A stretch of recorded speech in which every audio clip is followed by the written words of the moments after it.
سلطان کا عظیم ورثہ اور اثاثے چینی پورسلین کے نیلے اور سفید رنگ کے ایسے برتن جن میں اگر زہر ملا کر کھانا ڈالا جاتا تو برتن کا رنگ بدل جاتا۔ 86 قرات کے جواہرات سے مزین سلطان کے شاہی لباس نگاہوں کو خیرہ کرتے تھے۔ یہ منحوس گارڈ ہمارے سر پہ نہ کھڑا ہوتا تو میں کسی طرح 2-4 ہیرے تو توڑ ہی لیتی۔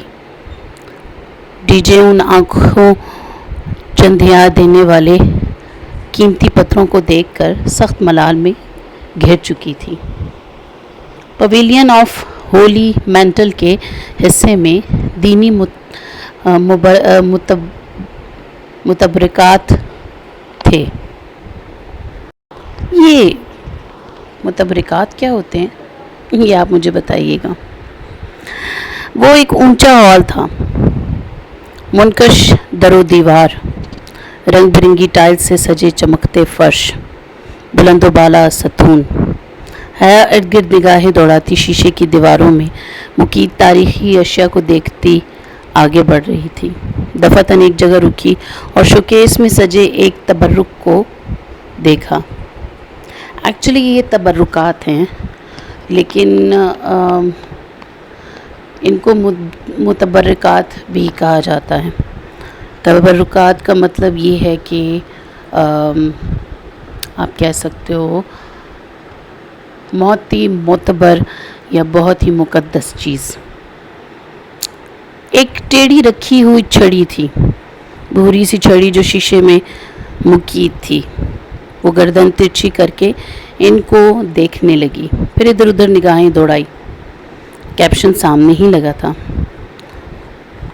اسٹاف آف موسیٰ علیہ السلام، یعنی کہ حضرت موسیٰ علیہ السلام کا عصا۔ اس کی سکیڑ کر پڑتی آنکھیں پوری کھل گئیں، لب بھی نیم وا ہو گئے۔ لمحے بھر بعد وہ دور کھڑی ڈی جے کا بازو قریب دبوچ کر اسے ادھر لائی۔ ڈی جے، یہ حضرت موسیٰ علیہ السلام کا عصا ہے؟ ریئلی؟ اس نے بے یقینی سے پلکیں جھپکی۔ مگر یہ ان کے پاس کیسے پہنچا؟ وہ دونوں گھوم پھر کر ہر زاویے سے اس کو دیکھنے لگی۔ جہان بھی جیبوں میں ہاتھ ڈالے خاموشی سے چلتا ہوا ان کے پاس آ کھڑا ہوا تھا۔ اس کے لیے تو سب پرانا تھا، مگر وہ دونوں تو مارے جوش کے راہداری میں آگے پیچھے ایک ایک تبرک کی طرف لپک رہی تھی۔ ان کے دوپٹے سروں پر آ گئے تھے۔ کعبہ کا تالا، حضرت داؤد علیہ السلام کی تلوار، حضرت یوسف علیہ السلام کا صافہ، ابراہیم علیہ السلام کا برتن، آپ صلی اللہ علیہ وآلہ وسلم کے قدموں کے نشان، آپ صلی اللہ علیہ وآلہ وسلم کا لباس، دانت مبارک، آپ صلی اللہ علیہ وآلہ وسلم کی تلوار اور بہت سے صحابہ رضی اللہ تعالیٰ عنہم کی تلوار۔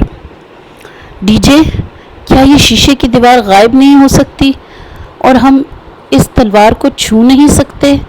وہ دونوں نبی پاک صلی اللہ علیہ وآلہ وسلم کی تلوار کے سامنے کھڑی تھی۔ کوئی ایسا مقناطیسی اثر تھا اس تلوار میں کہ مقابل کو باندھ دیتا تھا۔ مگر ہم اس قابل کہاں ہیں حیا؟ خدیجہ نے تعصب سے سر ہلایا۔ وہ ابھی تک یوں ہی اس تلوار کو دیکھ رہی تھی۔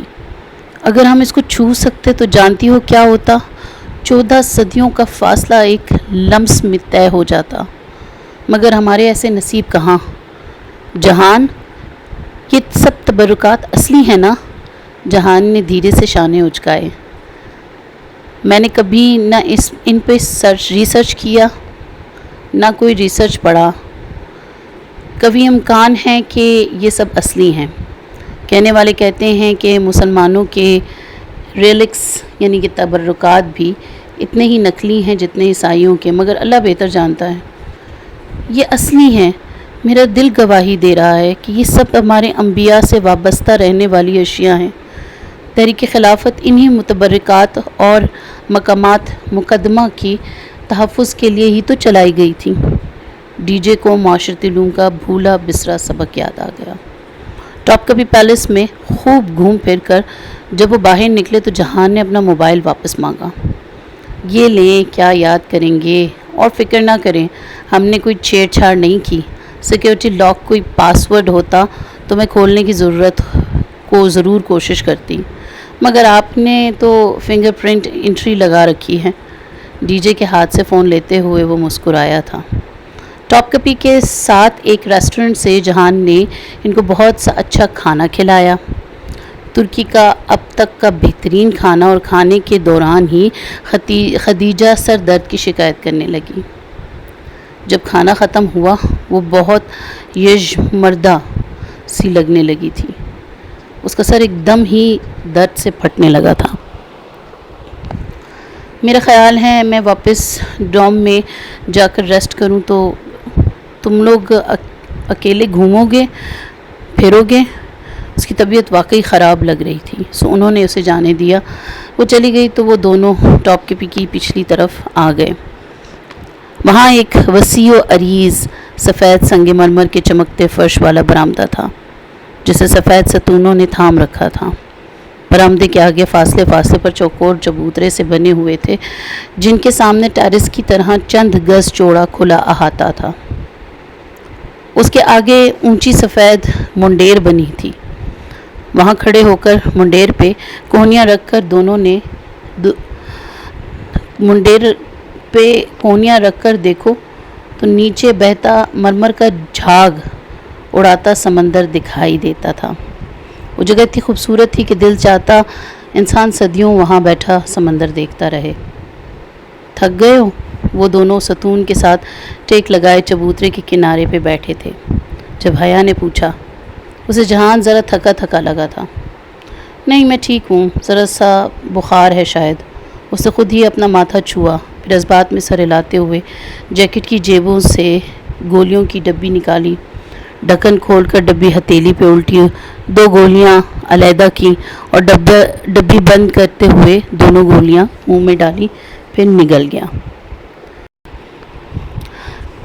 میرے پاس پانی تھا۔ وہ اپنا پرس کھنگالنے لگی، لیکن تب تک وہ نگل چکا تھا۔ تم ٹھیک ہو؟ وہ تشویش سے اس کا چہرہ دیکھ رہی تھی۔ صبح ریسٹورنٹ سے نکلتے ہوئے اسے یوں ہی جہان کی آواز ذرا دھیمی سی لگی تھی، مگر اس نے پوچھا نہیں۔ اب شاید اس کا بخار شدید ہو گیا تھا، کیونکہ چہرے پہ اثرات آنے لگے تھے، سرخ پڑتی آنکھیں اور نڈھال سا چہرہ۔ بس میں نے دیکھ لیا سمندر، اب واپس چلتے ہیں، تمہیں گھر جا کر ریسٹ کرنا چاہیے۔ گھر جاتے جاتے گھنٹہ لگ جائے گا۔ میں نے ابھی دوائی لی ہے، اس کا اثر ہونے میں ذرا وقت لگے گا۔ ابھی یہیں بیٹھتے ہیں، وہ نفی میں سر ہلاتے ہوئے تکان سے کہہ رہا تھا۔ چند لمحے خاموشی سے بیت گئے۔ ان چبوتروں پہ دور دور تک ٹولیوں کی صورت میں سیاح بیٹھے نظر آ رہے تھے۔ بہت سے لوگ آگے منڈیر کے ساتھ کھڑے ہوئے سمندر کو دیکھ رہے تھے۔ میں تھوڑی دیر یہاں لیٹ جاؤں تو اکیلی بور تو نہیں ہوگی؟ ابھی میں واپس نہیں جانا چاہتا۔ میری لینڈ لیڈی شاید آج آئے، جھگڑا کرنے میں فی الحال اس کا سامنا نہیں کرنا چاہتا۔ نہیں، تم لیٹ جاؤ، یہ شال لے لو۔ اس نے بیگ سے شال نکال کر اسے تھمائی۔ وہاں ٹھنڈی ہوا بہت تیز تھی۔ یہ شال وہ اور ڈی جے بطور پکنک سیٹ کے استعمال کرتی تھی۔ تھینکس۔ وہ ستون کے ساتھ فرش پہ لیٹ گیا، آنکھوں پہ بازو رکھے، وہ گردن تک شال کمبل کی طرح ڈالے کب سو گیا اسے پتہ نہیں چلا۔ اسے یقیناً بہت سردی لگ رہی تھی۔ وہ اس سے ایک زینہ نیچے آ بیٹھی تھی۔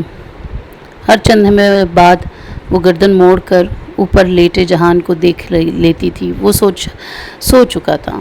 سمندر کی لہروں کا شور وہاں تک سنائی دے رہا تھا۔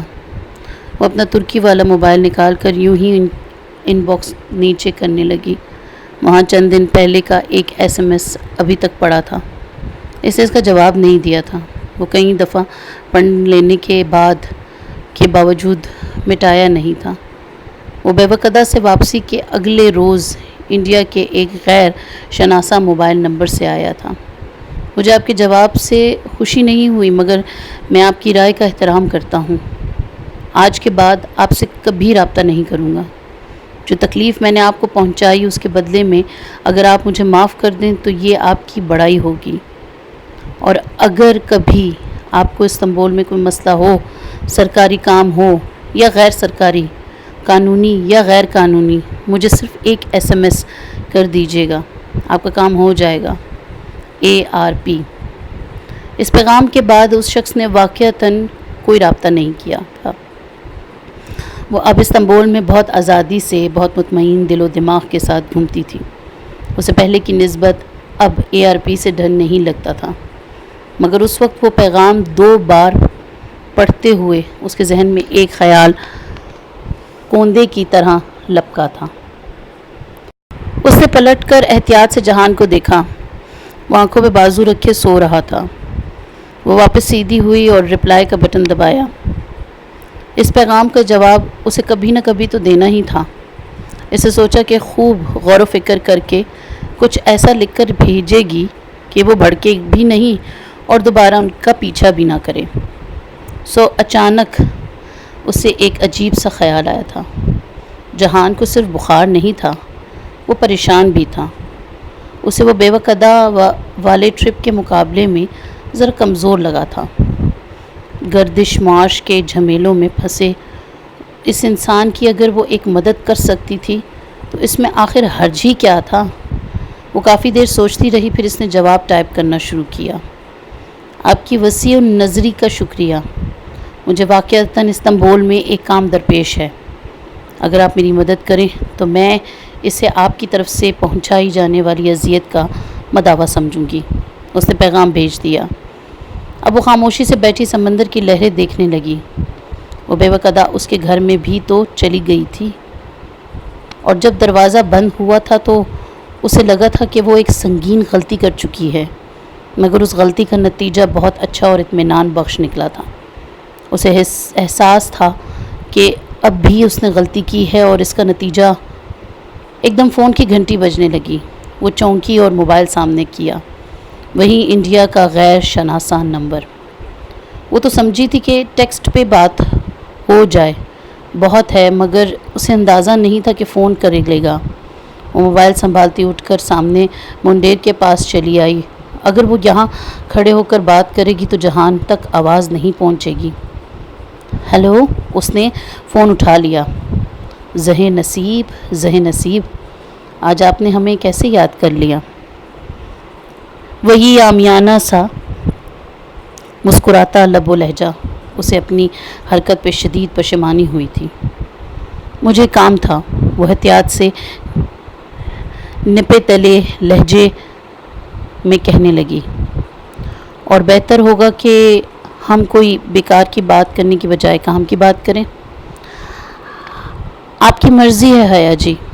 رابطہ بھی آپ نے ہی کیا ہے، ورنہ عبدالرحمن پاشا اپنے کال کا بہت پکا ہے. شاید وہ طنز کر گیا تھا مگر وہ پی گئی. میرے کزن کا ریسٹورنٹ ہے استقلال اسٹریٹ پر، برگر کنگ. اس کی شاپ کی قسطیں ادا نہیں ہوئی ہیں. ریسٹورنٹ کی مالکہ آج کل میرے کزن کو تنگ کر رہی ہے. کیا وہ اسے 2 سال کی مہلت نہیں دے سکتی؟ کون سا کزن؟ وہ جیسے چونکا تھا. جہان سکندر، وہ ہکلائی. اسے نہیں پتا تھا کہ وہ ٹھیک کر رہی ہے یا غلط، مگر وہ یوں ہاتھ پہ ہاتھ دھر کر بیٹھی اسے اس پریشانی سے تھکتے بھی نہیں دیکھ سکتی تھی.